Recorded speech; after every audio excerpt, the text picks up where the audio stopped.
talking about or the detailed plan. I don't have that. That's a conversation that hasn't come down to our level at this point. So I can't confirm that it occurred or any of the contents of the discussion. Worked with you to retake Raqqa at all so far? I'm sorry, can you repeat that? Have they been part of the operation to retake Raqqa so far? They have not so far. They've been focused on al-Bab and other areas previously in northern Syria. So not at this point, but I know there have been meetings and discussions to that effect, and we've said for many weeks that we're open to a Turkish role, but as yet that hasn't come to fruition, and we'll just have to let that play out.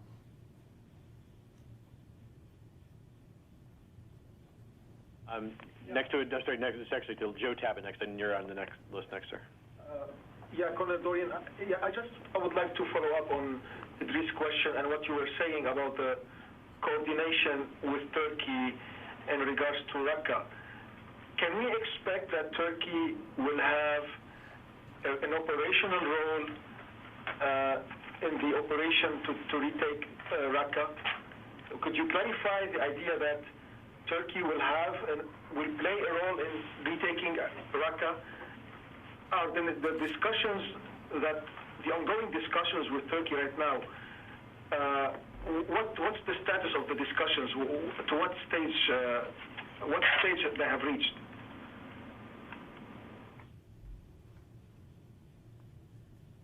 Yeah, those are ongoing diplomatic discussions that have occurred between Turkey, the U.S. government, and various members of the coalition. So I'm not going to get inside those discussions. That's something that that's best handled in a face-to-face diplomatic discussion rather than through media. But I would say that we've said for many months that the U.S. would be open to a Turkish role, and that dialogue continues. And I don't have an update on the conversation that you're describing. You said diplomatic discussions, but this is a military operation. Can I say that the coalition or the U.S. military didn't take part of those discussions? The military takes part in military discussions, and diplomatic discussions happen in diplomatic channels. Sometimes there's overlap, but I'm not going to get you inside those discussions. Those are ongoing, and if decisions have been made, they haven't been given to me, and so it's not time for me to give them to you if they've in fact occurred.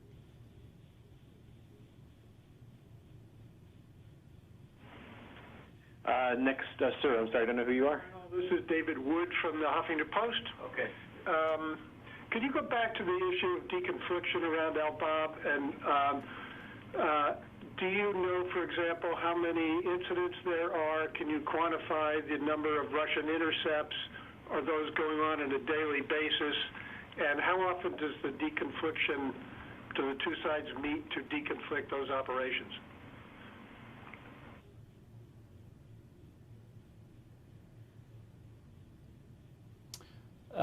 Those meetings generally happen several times a week or on an as-necessary basis. As far as the number of intercepts, I think I'd have to gather some information for you and circle back. I don't have visibility on that.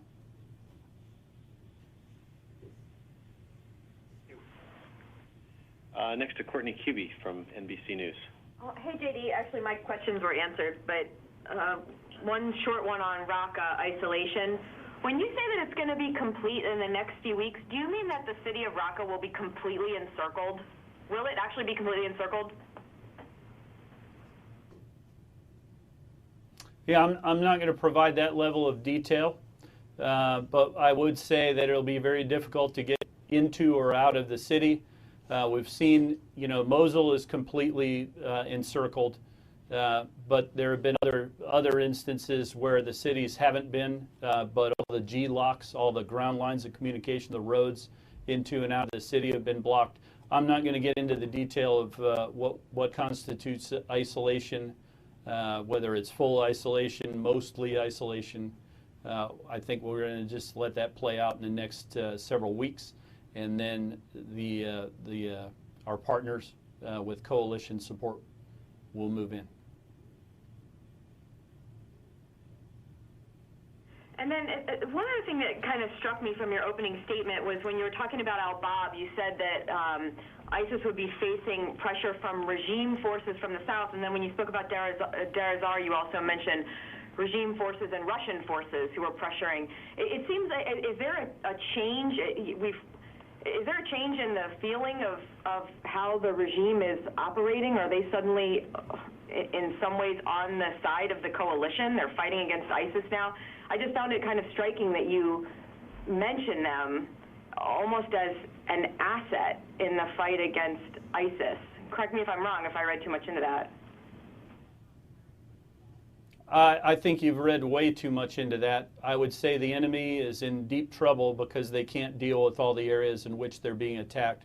The one thing that I would say is there's not really anybody who's for leaving ISIS in place unmolested. So they're going to get defeated by the coalition in any area that we can find them. And there are other elements that are attacking them in other places. And all that does is complicate the enemy's problem set. But I wouldn't read too much into that.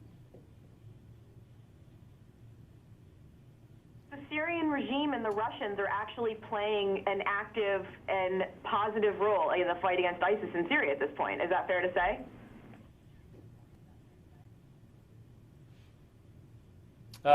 It's fair to say that they're attacking ISIS, and I don't think I want to characterize it beyond that. Thank you. Next to Christina Wong from Breitbart. Thank you. Thanks, Colonel Dorian. With Turkey closing its borders, are there any ISIS foreign fighters making it into Syria now? If so, I guess how many? And are there any making it into Iraq? There were thousands that dropped to, I think, hundreds. I just want to know what the numbers are now. And is there any evidence of any of these foreign fighters making it out of either Iraq or Syria?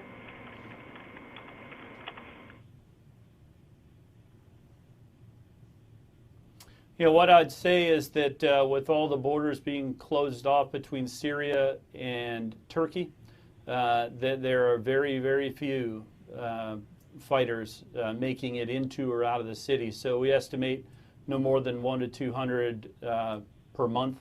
That's down from something like 2,000 if you go back a little over a year. So that's a tremendous disadvantage for the enemy. There are a variety of reasons for that, not just the isolation of the battle space, but it's also because of the allure of this enemy. They are losing, and losing badly everywhere that they engage our partner force, or our partner force engages them. That's going to continue to happen. I think that's becoming very clear on the battlefield, and there's probably not a tremendous market of people that want to go and join that fight because the enemy is being annihilated in Mosul, and they will be in other areas as well.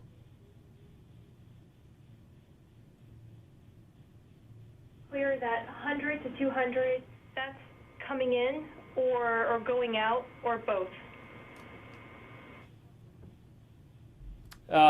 That's going in. I would say I don't have a figure for you getting out. It's not going to be a significant amount either. It's small numbers. They're not really in any position to be leaving because in many areas they're isolated. Not going to get out of al-Bab very easily, not going to get out of Mosul very easily, and they're going to other areas in Syria and Iraq. They'll be engaged there.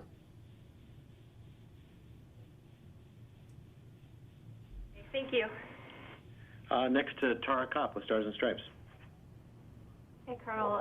Christina just asked my question, so I will try again on Bob and Drees's question. with General Townsend's remarks, does it at least gel with what has been expected, or maybe what has been discussed, that the extended time frame is going to be about 6 months?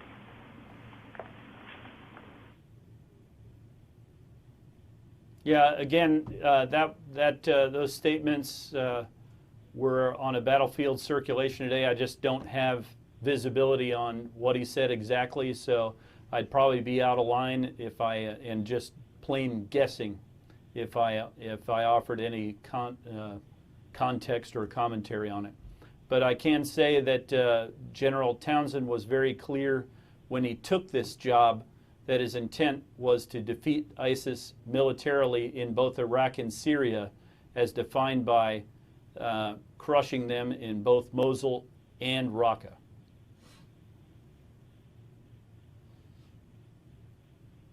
Okay, despite whether or not he said a 6-month time frame today, has a 6-month time frame been discussed in any other forum in Baghdad that you've been privy to? So something that you have heard before?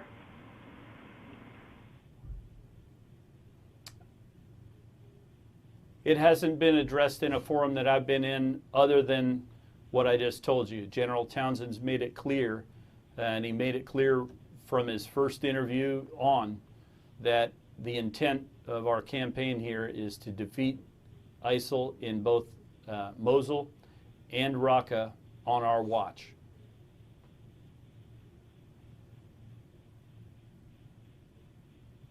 Okay, next, Louis Martinez from ABC News. There are reports out today that Russia has sent a large number of ballistic missiles to Syria to support the regime, and that they've launched a couple of them over the last couple of days. If I could ask you about that deconfliction line that you have, when the Russians contact you over that line, do they mention the use of ballistic missiles that may go into areas where you might be operating in Syria?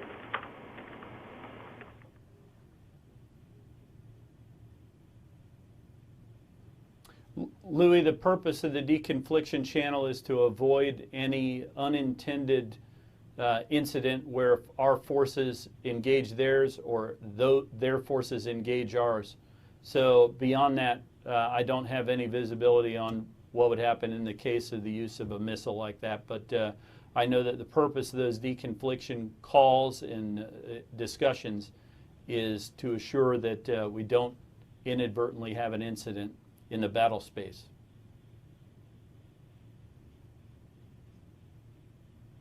I'll just follow up, because when we launch missiles, we issue NOTAMs warning individuals not to be close by because of the trajectory of the missile. Since a trajectory from a ballistic missile would bring it into the air for a long period of time, I'm just curious, wouldn't it play as a role in the deconfliction scenario? I think we'll have to circle back with you, Louis, possibly, but I don't know. It sounds like you need a more direct answer, and we'll try to get you one after.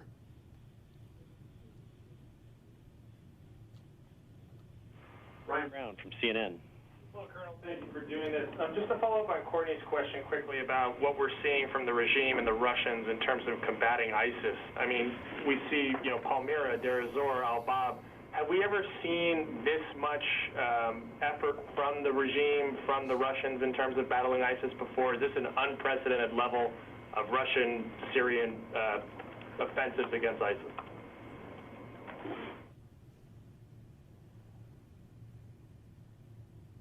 It's probably reasonable to characterize it as that. Prior to what's going on now, they were focused on Aleppo, and as most of you know, there really wasn't any significant ISIL presence in that city. So it's probably fair to characterize it as you've described.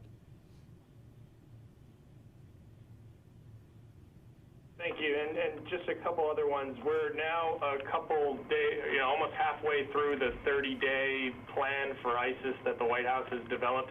Have you been asked, has the coalition been asked to support that development of that plan? Has there been requests for information or any kind of, has there been a lot of support contact for that development of that plan?